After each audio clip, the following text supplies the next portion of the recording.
All right, let's dive into India after Gandhi.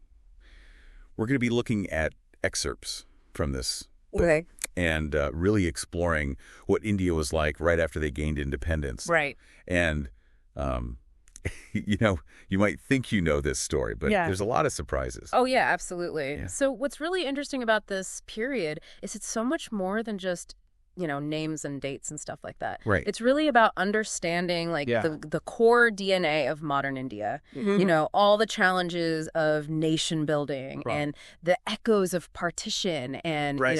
the rise of different ideologies. It's all there. I love that, the DNA of modern India. Yeah. Okay, so let's get started with something that really struck me right away when I started reading this book. Okay. The book points out that India's independence date itself Right. is kind of layered with symbolism. Mm-hmm. So Congress celebrated January 26th as Independence Day for years. Okay. Yet when the British actually left, Yeah. they chose August 15th, 1947. Right. What's the significance of that date? Well, the date chosen by Lord Mountbatten, it was the second anniversary of Japan's surrender in World War II. Almost like a final nod to British victory, Right. even as they were granting India its freedom. Yeah. So it really sets the stage for this Mhm. whole story about a nation trying to forge its own path, Right. but also grappling with these legacies of the past. Wow. I never thought about it that way. Yeah. It's really interesting. Yeah. And speaking of complex beginnings, the book dives right into partition. Right. Not just as a geographical split, but, a real human tragedy Yeah. that different groups experienced in really unique ways. Absolutely. Wow.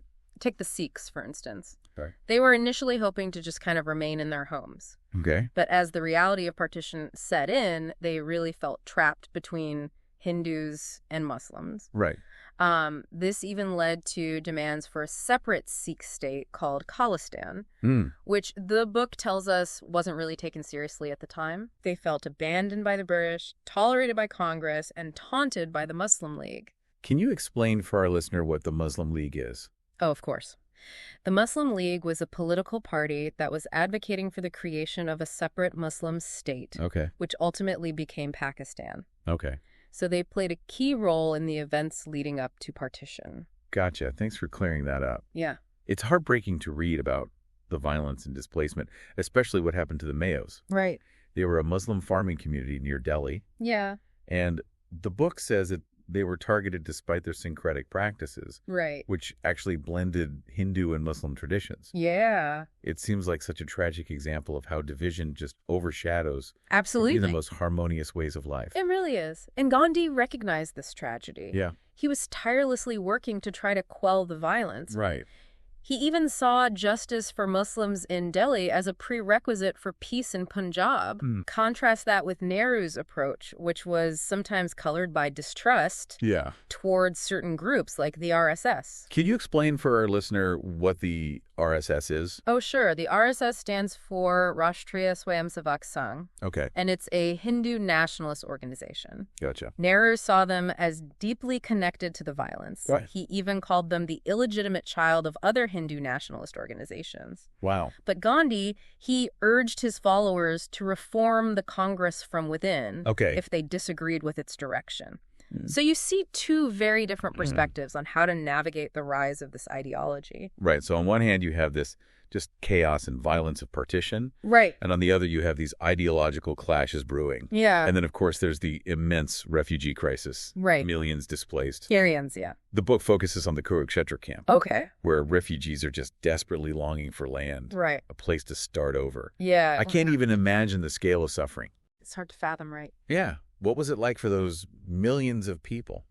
Imagine being a farmer, Right. deeply connected to your land, Yeah. and suddenly you're uprooted, Right. forced to flee with nothing but the clothes on your back. It's unimaginable. That longing for land wasn't just about shelter, it was about losing a profound sense of identity and livelihood. Yeah. The trauma of that experience would shape generations to come. Absolutely. Yeah. And amidst all of this, the newly independent India had to figure out Right.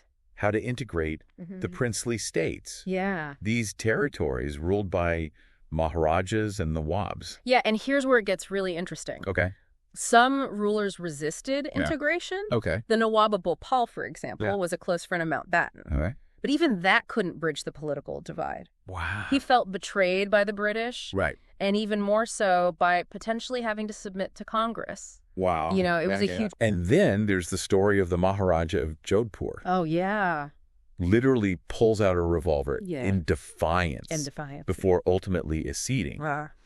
It really highlights that clash between, personal pride and this rapidly changing world, political landscape. These rulers had enjoyed autonomy. Right. And, letting go of that power wasn't easy. Right. But ultimately, the tide had turned. Yeah. And that idea of a unified India was really gaining momentum. So Patel, who's often considered the Iron Man of India, played a huge role in this. He did, using both diplomacy and pressure to persuade these rulers to join India. But the book also points out that a civil servant, V.P. Menon, was the real workhorse behind the scenes, making all these trips, negotiating, really laying the groundwork. The unsung hero. Yeah, for unified India. He deserves way more credit than he usually gets. He was the one meticulously working out the details, traveling tirelessly to convince these rulers that joining India was the best option. Wow, what a monumental task. It really was a pivotal role. So even as India is grappling with this immediate aftermath of partition, they're also laying the foundation for a unified nation. Yeah, at the same time. But the challenges didn't stop there, right? No, they did not. The book goes on to talk about the Congress Party's struggles with nation building, power struggles, corruption, loss of purpose. They had a lot to overcome. And at the helm of all this is Nehru, facing this just mammoth task of uniting a diverse nation. He was fighting against communalism. And casteism, championing a secular and unified India. It wasn't just administration. It was about shaping the very soul of a new nation. The book uses Nehru's 1951 election campaign as a really great example of this effort. It talks about these massive crowds turning up to hear him speak. There's even an anecdote of a woman giving birth. Wow. During one of his speeches. Wow. This wasn't just a random occurrence, was it? This event, whether planned or spontaneous, really speaks volumes about the hope and the fervor surrounding Nehru at the time. It's as if the birth of a new generation was literally coinciding with the birth of a new India. That's powerful. And it wasn't just rhetoric. He tackled complex issues head on. For example, he advocated for land reform to address the inequalities in land ownership and the exploitation of laborers. He wanted to dismantle the zamindari system. Hold on, can you explain what the zamindari system is? Yeah, of course. The zamindari system was basically a feudal system where landlords held vast tracts of land and they exploited tenant farmers. It was a major source of inequality. And Nehru saw land reform as crucial for creating a just society. So he was pushing for a more equitable society. He was. Through land reform. But wasn't he also a big proponent of heavy industrialization? Yes. He believed that state-led development, especially heavy industrialization, was crucial for India's progress. And this wasn't just a personal view. This was the prevailing consensus of the time. Think of the U.S. during the Great Depression. Britain under the Labor government. Even the Soviet Union's rise as an industrial power. The state was seen as the engine of economic growth. So it seems like he was trying to balance these different priorities. He was. Addressing inequality. But also pushing for this rapid economic development. It was a difficult balancing act. Yeah, for sure. And his vision wasn't without its flaws. While his focus on heavy industry was well-intentioned, it didn't always translate into widespread prosperity. And those challenges of communalism and poverty, they continued to haunt the nation. So it's kind of a complex legacy. Very much so. Full of contradictions. And one that continues to shape India today. Absolutely. Speaking of complex legacies, the book moves on to the linguistic reorganization of states, which was a topic that caused quite a stir. It did. Nehru was initially hesitant. Understandably so. Yeah. Fearing further division after partition. Yeah, you can see why he'd be cautious. Yeah, absolutely. Partition was traumatic. Right. And the idea of redrawing boundaries based on language felt risky. Yeah. But the demand for linguistic states was strong. Okay. Particularly the Save Bombay movement. Okay. And the Gujarati-Marathi tensions it exposed. Right. Imagine if you felt like your language and your culture weren't being recognized by the state. Right. That feeling of being marginalized can be a powerful motivator for political action. Right. So language wasn't just about communication. It was about identity. It was about identity. Representation and a sense of belonging. Absolutely. And one of those prominent movements was the Samyukta Maharashtra movement. Right. Fighting for a Marathi-speaking state with Bombay as its capital. Yeah, they used street protests and civil disobedience, drawing support from diverse groups. Really? Communists, Dalits, even right-wing Hindu nationalists. Yeah. It was a potent mix united by this common goal. So Nehru, despite his initial hesitation, eventually agrees to the formation of linguistic states. It was a turning point. Yeah. It recognized that power of language as a marker of identity and belonging. Yeah. But it also opened up new challenges, right? Yeah. Navigating those regional identities within a unified nation. So it's kind of a juggling act. It is a bit of a juggling act. Trying to balance that need for unity with the recognition of diversity. Absolutely. And as if juggling all these political challenges wasn't enough. Right. There's also the question of social economic change. Yeah. The book talks about attempts at land reform and poverty alleviation. Right. But also this really intense debate over the Hindu Code Bill. Yeah, this was a landmark piece of legislation that aimed to modernize Hindu personal law, granting women greater rights in matters of inheritance, marriage, and divorce. So that sounds like a progressive move. It was a bold attempt to address gender inequality and bring about social change. I'm guessing it wasn't a smooth ride. Not at all. Yeah. Ambedkar, who was a champion of Dalit rights and the architect of the Indian Constitution, was the driving force behind this bill. Okay. But he faced fierce opposition from Hindu conservatives I can imagine. who saw this as an attack on tradition and religious scriptures. Right. You're trying to change centuries-old customs and beliefs. It was bound to generate resistance. Yeah. You know? The book mentions Rajendra Prasad, the president of India at the time. Right. As one of the bill's biggest opponents. He was. So it seems like even within the government, there are these deep divisions on this issue. Absolutely. Prasad believed it was an imposition of progressive ideas on the majority. It was a classic clash between modernizing impulses and the weight of tradition. Yeah, we see that even today. You see it even today? When it comes to codifying religious laws. Yeah, very sensitive issues of faith, identity, and social norms. It's a reminder that social change, it is, even when championed by brilliant minds like Ambedkar, can be such a long and arduous process. It can. Yeah. And in this case, Ambedkar faced immense pressure. Yeah. Even accusations of being anti-Hindu. Wow. The debates in Parliament were heated. Yeah. The bill faced numerous amendments and delays. Right. And ultimately, a frustrated Ambedkar resigned from the cabinet. Wow. Deeply disappointed by what he saw as a betrayal of his vision. So the Hindu Code Bill ultimately failed. Not entirely. Yeah. Parts of it were eventually passed in separate acts. Okay. But that original vision of a comprehensive code remained unfulfilled. So a story of both progress and setbacks. It is. A reminder just how complex social reform is in a nation as diverse as India. Absolutely. Now let's shift our focus to Kashmir and the Naga Hills. Okay. Two regions that posed unique challenges for newly independent India.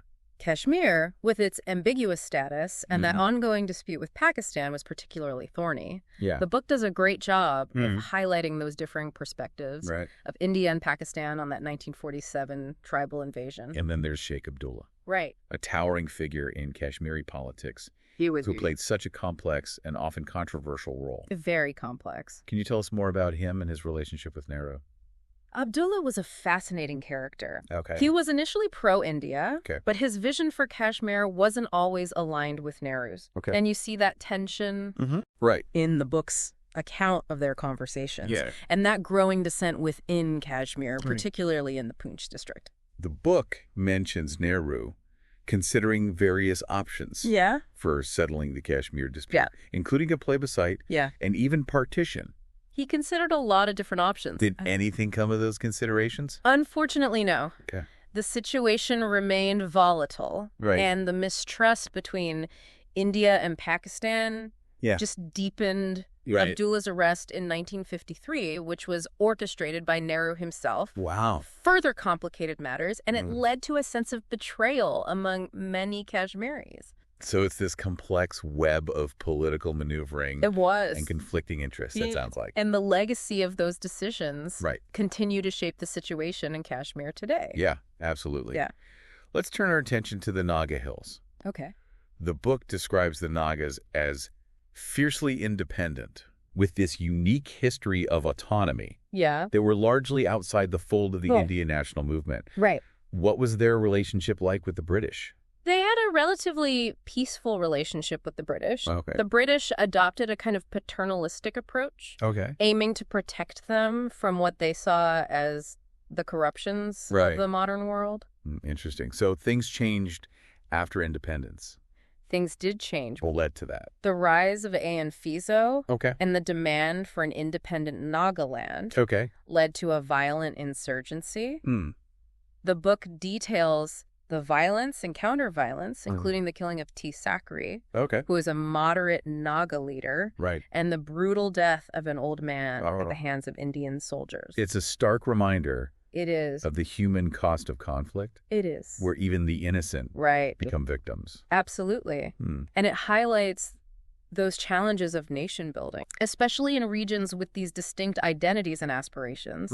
The Naga insurgency showed that the idea of India had to accommodate diverse voices, not just impose a single narrative. So we've seen how India faced numerous challenges. We have. In these early years. It's a lot to unpack, but what's clear is that these early years were really foundational. They shaped the trajectory of India's journey in the decades that followed. Absolutely.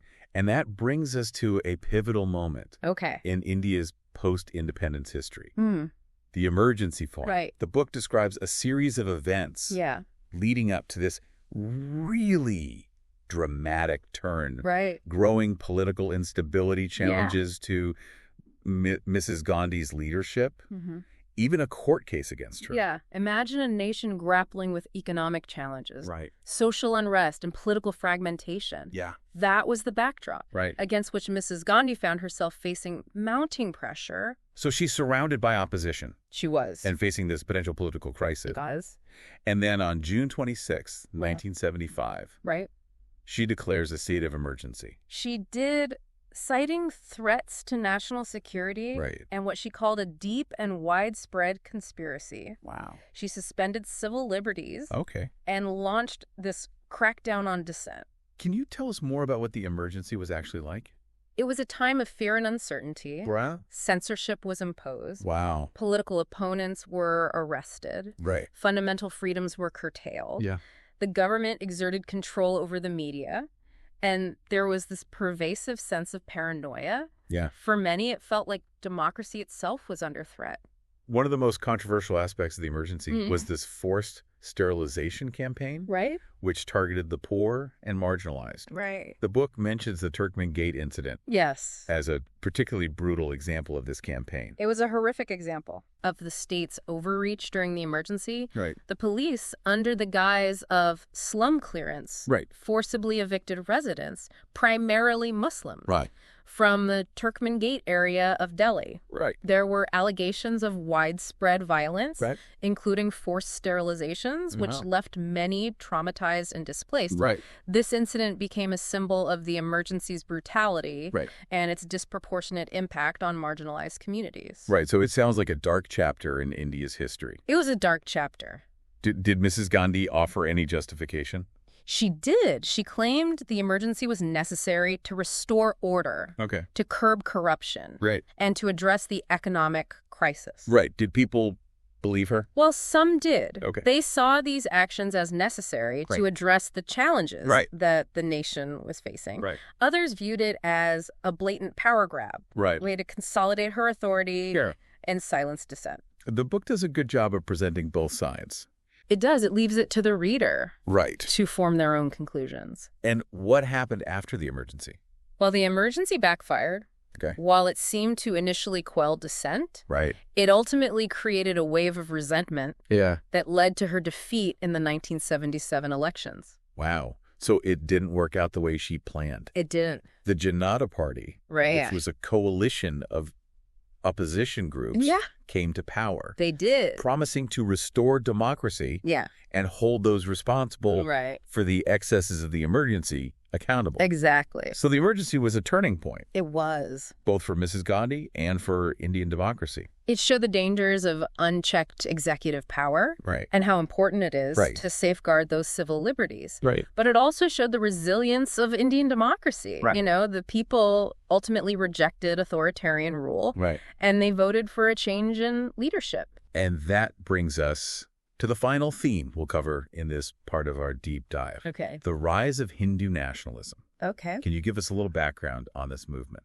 So Hindu nationalism is a complex ideology with a long history. Okay. But its modern incarnation can be traced back to the early 20th century. Groups like the RSS, which we talked about earlier, played a key role in shaping this ideology. So what are the core tenets of Hindu nationalism? At its core, Hindu nationalism seeks to define India as a Hindu nation, prioritizing Hindu identity and culture over other religious and cultural identities. And how has this ideology manifested itself in Indian politics? It's manifested in a variety of ways, from advocating for policies that favor Hindus to promoting a Hindu-centric version of history and culture.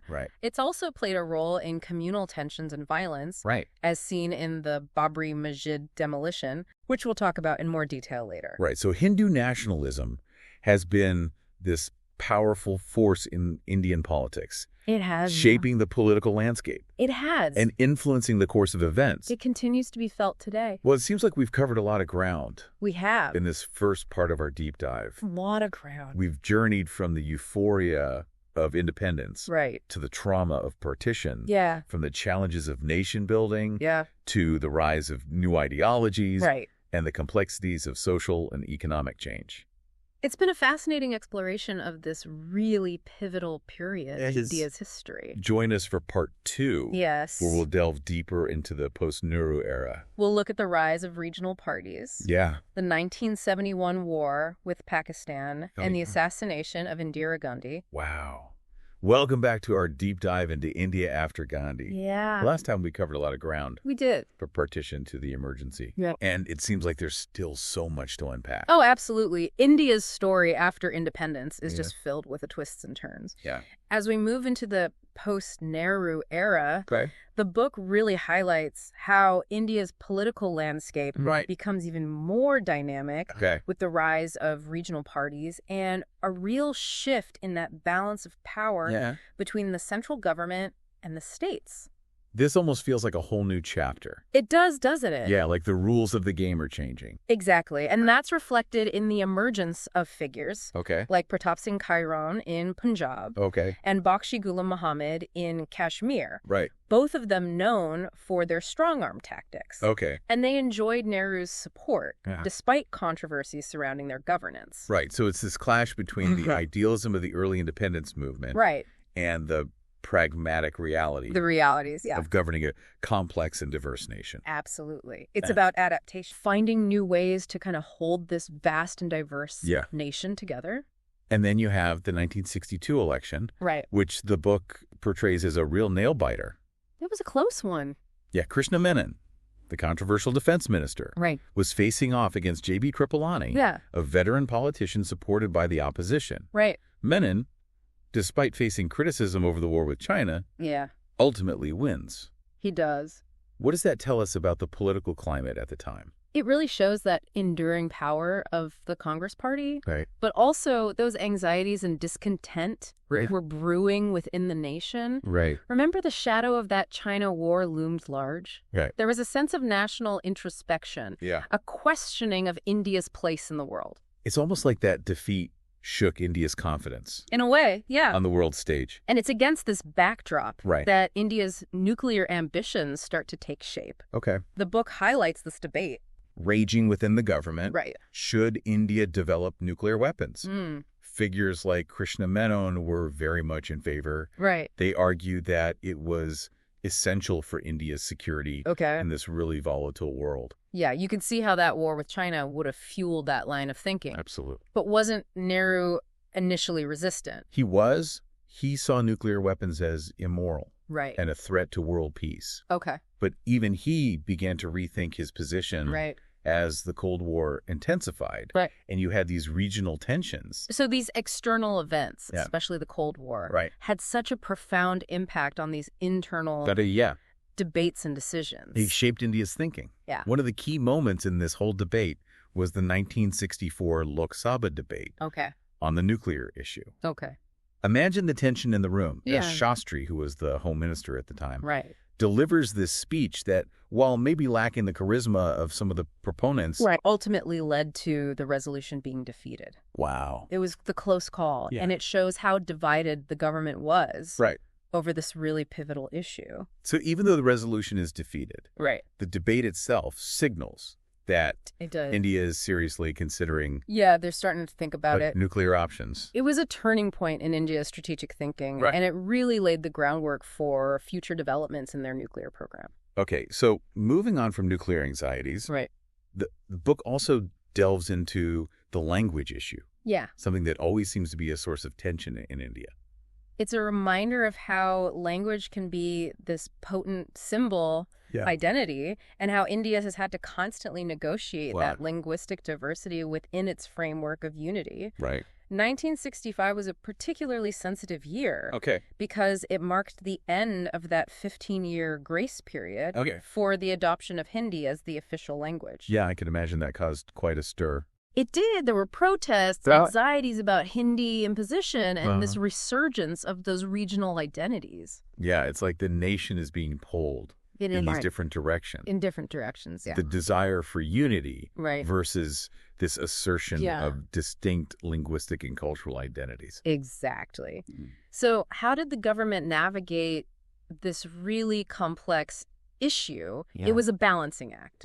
They had to appease those Hindi speakers while also reassuring non-Hindi speakers that their languages and their cultures would be respected and protected. So it's a delicate dance. It was a delicate dance. And it's a debate that continues. It does. You know, it's a reminder that that idea of Indianness encompasses this multitude of languages and culture. There's no single monolithic identity. Exactly. And this theme of unity in diversity is something that plays out again and again in India's story. And then comes 1967, a year that the book describes as a real turning point. It was. For Indian democracy.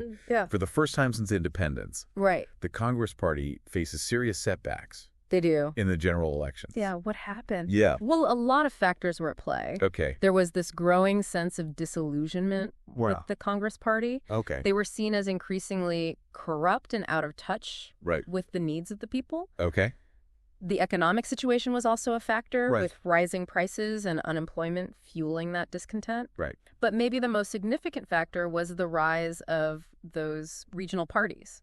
And that growing assertion of those regional identities. Yeah, it's like that centralized power structure. It is. That had defined India since independence was starting to crack. Yeah, that's a great way to put it. Yeah. The 1967 elections were a watershed moment, signaling a decline in the Congress Party's dominance and the rise of these new political forces. So the political landscape is shifting. It is. And at the same time, there's this new kind of challenge emerging. The Naxalite movement. Can you tell us a bit about this movement? The Naxalite movement was a radical Maoist insurgency that emerged in the late 1960s, fueled by that deep-seated anger over poverty, inequality, and the exploitation of landless laborers. So they were challenging the very foundations of the Indian state. They targeted landlords, symbols of state authority, anyone they perceived as complicit in the exploitation of the poor. So it's like this parallel narrative. It is a parallel narrative. Is unfolding alongside the mainstream political story. Yeah, and the government's response was a mix of force and attempts at addressing those underlying grievances. The book highlights Operation Barga in West Bengal, which was a government program that aimed to secure land rights for sharecroppers. Right. And to weaken the hold of those landlords. So there was a recognition that military force alone wouldn't solve the problem. It wouldn't. They had to address the root causes of this insurgency. But the Naxalite movement proved to be a really persistent challenge, and it continues to simmer in parts of India even today. So the late 1960s and early 1970s were a turbulent time. They were a period of uncertainty and upheaval. Yeah. And all of this was happening against the backdrop of the Cold War, with India still trying to navigate that non-aligned position while facing pressures from both the U.S. and the Soviet Union. So it's like walking a tightrope. It is. Trying to balance internal challenges with these external pressures. Exactly. And then comes a moment that would redefine India's role in the region. The 1971 war with Pakistan and the birth of Bangladesh. This is a story that I know a little bit about. But I'm eager to hear the book's take on it. Yeah, imagine a situation where millions of refugees are pouring into your country, fleeing violence and oppression. That's what India faced in 1971. When you had that brutal crackdown on Bengali civilians in East Pakistan, which is now Bangladesh, led to a mass exodus into India. So this is a humanitarian crisis. A humanitarian crisis of epic proportions. Epic proportions. Yeah. And India, under Indira Gandhi's leadership, takes a decisive stand. They do. They provide support to the Bengali resistance movement and ultimately intervene militarily. It was a huge gamble. Yeah, go into war with Pakistan. It was a risky move. It was a risky move. But Indira Gandhi calculated that the cost of inaction was greater than the risk of war. Wow. And it paid off. It did. The book describes the war as a resounding victory for India, leading to the liberation of Bangladesh and this major shift in the regional power balance. A triumph for Indira Gandhi, cementing her image as a strong and decisive leader. But it also had long-term implications, shaping India's relationship with both Pakistan and Bangladesh for decades to come. So victory with lasting consequences. It was. And how did the war impact the relationship between India and Pakistan? Well, it deepened that mistrust and animosity between the two countries. The war also led to the Simla Agreement of 1972, where Indira Gandhi and Zulfikar Ali Bhutto, who is the Pakistani leader, met to try to negotiate a peace settlement. What were the key outcomes of that agreement? Well, it sought to resolve the outstanding issues between India and Pakistan, including that really contentious Kashmir dispute. It established a line of control in Kashmir and committed both countries to resolving their differences peacefully. So it was a significant step towards normalizing relations. It was. But those underlying tensions remained. I did. So it seems like the 1971 war was a watershed moment. Watershed moment. Not just for India and Pakistan, but for the entire region. It reshaped the geopolitical landscape. And it had a profound impact on the lives of millions of people. And on that note, we will pause our deep dive here for now. We've covered a lot of ground. We have. But there's still more to explore in that final chapter of India After Gandhi. Join us next time as we delve into the emergency, the rise of Hindu nationalism, and the challenges that India faced in the late 20th century. Welcome back to our deep dive into India After Gandhi. In the last two parts, we've journeyed through these tumultuous early decades of independent India. And now, as we move into this final part of our exploration, it feels like we're entering a period where the consequences of those earlier events really come to a head. You're absolutely right. The final chapters of the book are full of drama, tragedy, and transformation. We see those fault lines in Indian society becoming even more apparent. You have communal tensions and regional aspirations and the rise of new ideologies, all of it challenging that established order. It's almost like the nation is going through a kind of identity crisis. In a way, yeah. And one of the most dramatic events of this period is the assassination of Indira Gandhi in 1984 by her own Sikh bodyguards. And this was a direct consequence of her decision to order the army into the Golden Temple, the holiest Sikh shrine, to flesh out those armed militants. That decision must have been incredibly difficult. Yeah, it must have been. Can you tell us more about what was going on with the Golden Temple and why this led to such a tragic outcome? So the Golden Temple had become a stronghold for those Sikh militants. Who were demanding greater autonomy for Punjab. Right. And Indira Gandhi was facing increasing pressure to address that growing insurgency. Okay.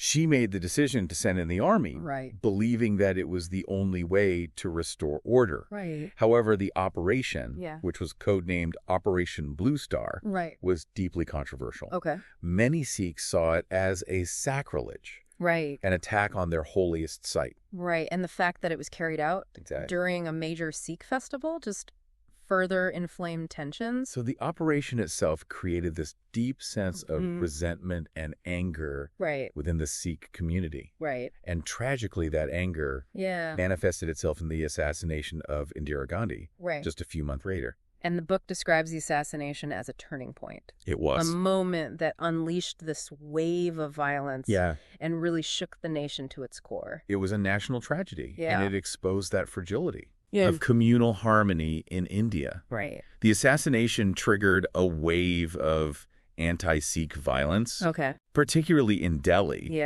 where mobs targeted Sikh homes and businesses, resulting in thousands of deaths. It's a reminder of those deep wounds of partition, how easily they can be reopened. The 1984 anti-Sikh riots were a dark chapter in India's history. A reminder of the dangers of communal hatred and how important it is to protect minority rights. Right. So the nation is reeling from this tragedy. And then Indira's son, Rajiv Gandhi, takes over as prime minister. He inherits a nation grappling with grief, anger, and that challenge of restoring peace and stability. Right. He initially seemed to represent this new generation of leadership, promising technological advancement and break from the past. And his landslide victory in the 1984 elections, which was fueled by a sympathy wave, gave him a really strong mandate. It's almost like the nation was looking for that fresh start. That leader who could heal the divisions and move the country forward. There was definitely a sense of hope and optimism surrounding Rajiv Gandhi's rise to power. Right. But as the book makes clear, his tenure was also marked by challenges. It was. One of the key events that the book highlights is the Shah Bano case. Okay. And if I remember correctly, this involved a Muslim woman seeking maintenance from her divorced husband. That's right. The Supreme Court ruled in Shah Bano's favor, granting her the right to maintenance. However, Rajiv Gandhi's government, under pressure from those conservative Muslim clerics, overturned the Supreme Court's ruling through legislation. This must have been a controversial move. It was. It was widely criticized as a concession to those conservative religious forces and a betrayal of Rajiv Gandhi's promise to modernize India.